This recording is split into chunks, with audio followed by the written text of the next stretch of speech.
विरुद्ध शब्द.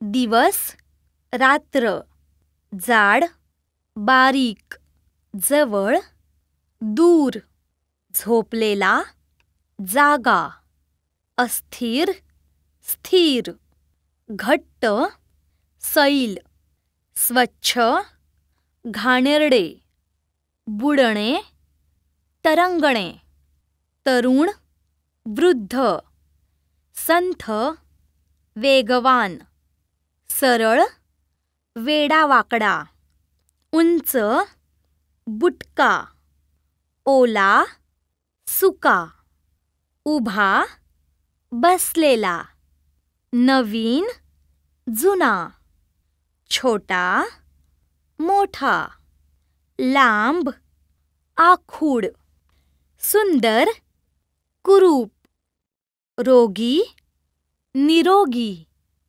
बोथट धारदार, निस्तेज तेजस्वी, गरम थंड, जिवंत मृत, हलका जड, खोल उंच, उथळ खोल, फेकणे पकडणे, जास्त कमी, उघडलेला बंद, उजवा डावा, कठीण मऊ.